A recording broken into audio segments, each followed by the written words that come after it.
تمام تعریفیں اللہ رب العزت کے لیے جو تمام جہانوں کا پالنے والا، اور درود پاک حضرت محمد صلی اللہ علیہ وآلہ وسلم، ان کی آل اور اصحاب پر۔ معزز ناظرین، آج آپ کو امام علی علیہ السلام کی ایک بات بتاتے ہیں۔ امام علی علیہ السلام کی خدمت میں ایک شخص آیا اور عرض کرنے لگا، یا علی ابن ابی طالب علیہ السلام، میں نے اپنی بیٹی کی شادی کروائی، لیکن چند ہی ماہ میں وہ شادی ٹوٹ گئی۔ آج کل لوگوں کا پتہ نہیں چلتا، بظاہر تو بڑے اچھے لگتے ہیں، لیکن رشتے رکھنے کے بعد اصل چہرہ ظاہر ہو جاتا ہے۔ کیا کوئی ایسا عمل نہیں جس سے ہم شادی سے پہلے یہ دیکھ سکیں کہ یہ لڑکی یا لڑکا شادی کرنے کے قابل ہے یا نہیں؟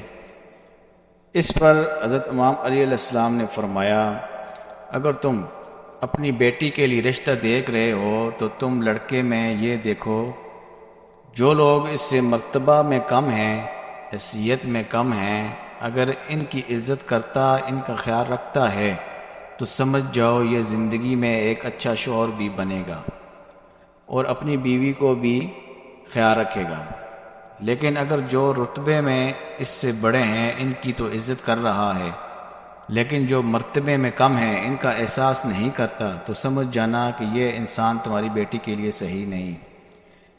اتنی ہی دیر میں دوسرا شخص اٹھا اور پوچھنے لگا، یا علی علیہ السلام، اگر ہم اپنے بیٹے کے لیے رشتہ دیکھیں تو کیسے پتہ چلے کہ کیا لڑکی ہمارے بیٹے کے لیے صحیح ہے یا نہیں؟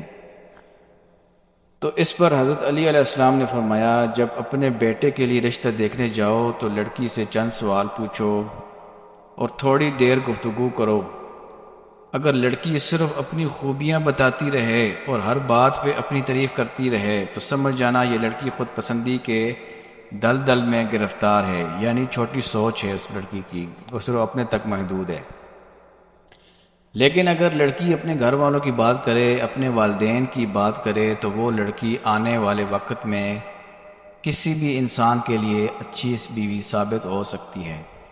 اور اگر کوئی انسان ان دونوں اعمال کے بعد بھی گھبرانے لگے اور فیصلہ نہ کر سکے تو وہ گھر آ کے 27 مرتبہ سورہ کوثر پڑھے اور سو جائے۔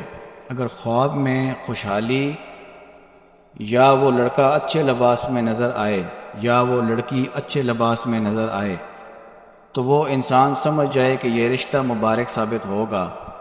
لیکن اگر خواب میں آگ یا شیطانی مناظر یا خون یا اس لڑکی یا لڑکے کا خراب روپ دیکھے تو پھر وہ رشتہ بہتر ثابت نہیں ہوگا۔